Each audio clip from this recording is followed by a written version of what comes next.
سلام، من دکتر نوراللهی هستم، متخصص مغز و اعصاب و فوق تخصص اختلالات حرکتی و پارکینسون. قرار هستش که در مورد کرامپ نویسندگان صحبت بکنم.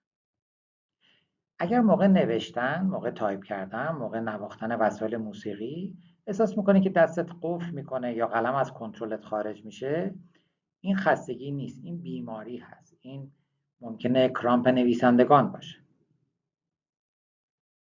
کرامپ نویسندگان یک اختلال حرکتی عصبی هست که در واقع مشکل نه در عضله هست، نه در ضعف عضلات دست هست، نه مشکلات ارتوپدی مثل مشکلات مفصلی و ایناست. این بیماری مغزیه، اختلال در کنترل حرکتی مغز هست.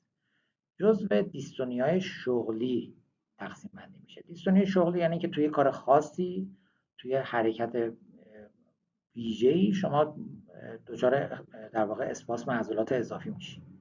مثلا موقع نوشتن، موقع نواختن وسایل موسیقی و غیره. مشکل در برنامه‌ریزی حرکتی هست. اتفاقاتی که در مغز رخ میده در این بیماری، یکی کاهش مهار حرکتی. کاهش مهار حرکتی یعنی چی؟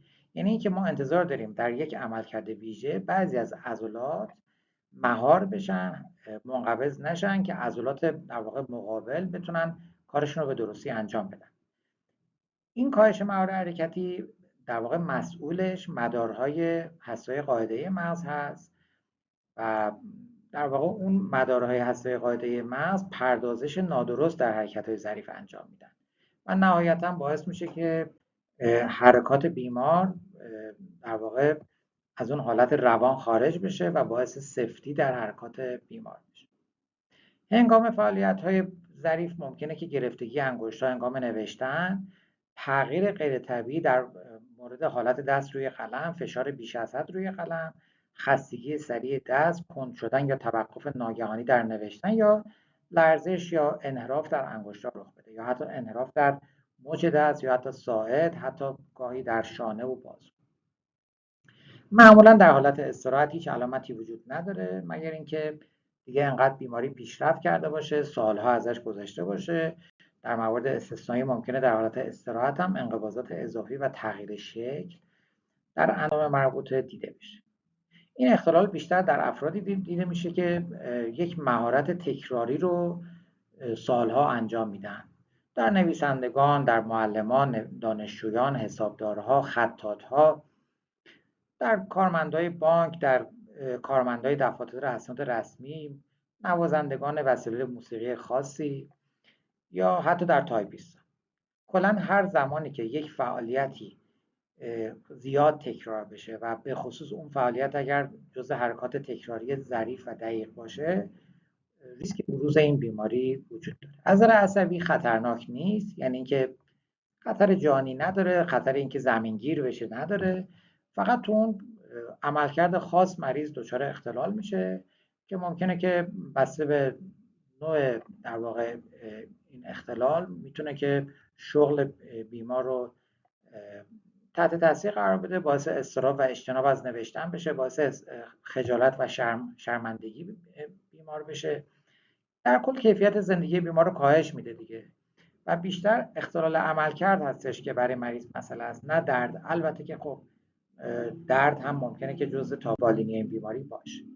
درمانش به صورت قطعی وجود نداره ولی کنترل ممکنه و خط اول درمان توانبخشی است. مثلا فیزیوتراپیست‌ها آموزش میدن به بیمار که چجوری بنویسه، در چه پوزیشنی قرار بده، الگوی نوشتنش رو چجوری تغییر بده که در واقع بتونه بهتر بنویسه، شدت علائمش کمتر بشه، نزدیکتر به نرمال بنویسه. گاهی ممکنه که فیزیوتراپیست به بیمار یاد بده که از دست مقابلش استفاده بکنه که اونم البته تکنیک‌های خاصی داره برای اینکه بیمار یاد بگیره سویچ کنه دستشو از سمت مقابل استفاده بکنه. از ابزارهای کمکی گاهی میشه استفاده کرد. خود بیمارا به تجربه اکثرا متوجه شدن که وقتی که از قلم ضخیم‌تر استفاده میکنن ممکنه که راحت‌تر بنویسن. یا مثلا بیمار میگه که من به جای اینکه بین انگشت اول و دوم بگیرم قلم رو، بین انگشت دوم و سوم که میگیرم راحت‌تر مینویسم.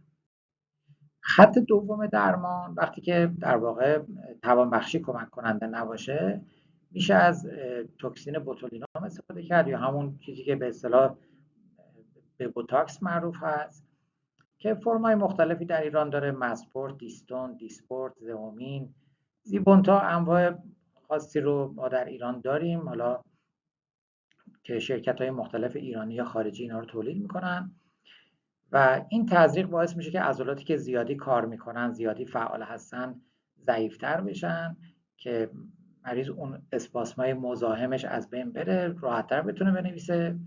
در درصدی از بیمارا این تزریق میتونه خیلی کمک کننده باشه، درصدی از بیمارا هیچ نتیجه‌ای از تزریق نمیگیرن.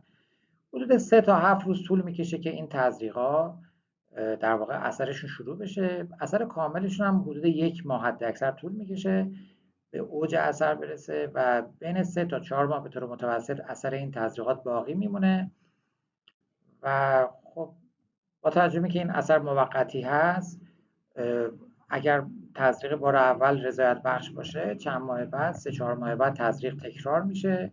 یعنی وقتی که اثر تزریق قبلی تموم شده تزریق رو تکرار میکنیم.